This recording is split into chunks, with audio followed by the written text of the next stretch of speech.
મિત્રો, આજે આપણે બનાવીશું પાકા કેળાનું શાક. પાકા કેળાનું શાક બનાવવા માટે મેં અહીંયા 4 નંગ પાકા કેળા લીધેલા છે.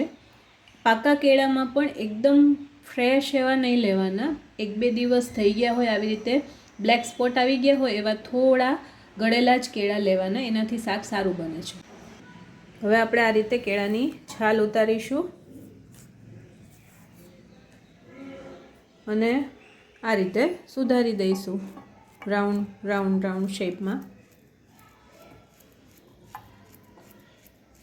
આ રીતે આપણે બધા જ કેળા સુધારીશું. હવે આપણે બધા જ કેળા સુધારી લીધા છે. હવે આપણે ગેસ ઉપર એક નાનું લોયું મૂકેલું છે અને એમાં આપણે તેલ નાખીશું. કેળાના શાકમાં પ્રમાણમાં થોડું વધારે તેલ હોય. 3 મોટા ચમચા જેટલું આપણે તેલ નાખીશું. 3 મોટા ચમચા જેટલું તેલ નાખેલું છે અને ગરમ થઈ ગયું છે, એટલે હવે આપણે થોડી હિંગનો વઘાર કરીશું. એમાં આપણે કેળા નાખીશું.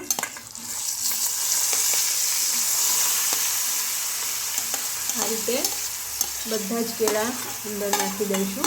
આ શાક ખૂબ જ ઝડપથી થઈ જાય છે. ટોટલ 5 મિનિટમાં બધું જ થઈ જાય છે.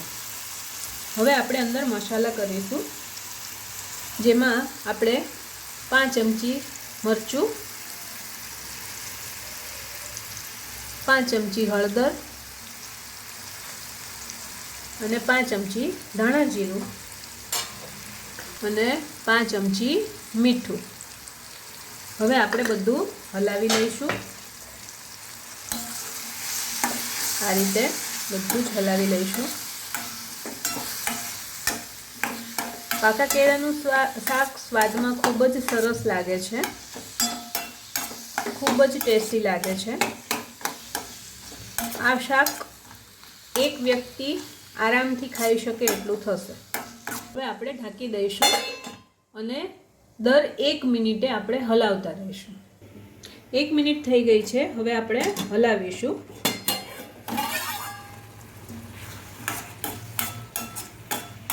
લો ફ્લેમ ઉપર જ રાખવાનું, નહીંતર શાક ચોંટી જાય વાસણમાં. એટલે એકદમ લો ફ્લેમ ઉપર જ કરવાનું, તો પણ 3-1 મિનિટમાં કૂક થઈ જશે. હજી આપણે ફરીવાર ઢાંકીને 1 મિનિટ માટે રાખીશું. 1 મિનિટ જેવો સમય થઈ ગયો છે.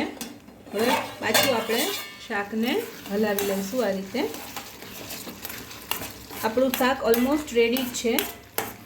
હવે બસ અડધી મિનિટ જ ખાલી આપણે રાખીશું અને પછી ગેસ બંધ કરી દઈશું. જુઓ, હવે ફક્ત અડધી મિનિટ. ફ્રેન્ડ્સ, હવે આપણું શાક ટોટલી રેડી છે સર્વિંગ માટે થઈને. જુઓ કેટલું સરસ દેખાઈ રહ્યું છે. સ્વાદમાં પણ એટલું જ મસ્ત બન્યું છે. તમે લોકો જરૂરથી આ રેસીપી ટ્રાય કરજો. ખૂબ જ ઝડપથી થઈ જતું આ ટેસ્ટી શાક છે. હવે આપણે ગેસની ફ્લેમ બંધ કરીશું. કોમેન્ટ્સમાં મને કહેજો કે આ શાક કેવું લાગ્યું. જુઓ મિત્રો, આપણું સુપર ટેસ્ટી પાકા કેળાનું શાક તૈયાર છે, જે ખૂબ જ સરસ દેખાય છે, એવું જ સરસ ટેસ્ટી પણ થયું છે. તો તમે લોકો જરૂરથી ટ્રાય કરજો અને મારા વિડીયોને લાઇક અને શેર જરૂરથી કરજો અને મારી ચેનલને સબસ્ક્રાઈબ કરજો.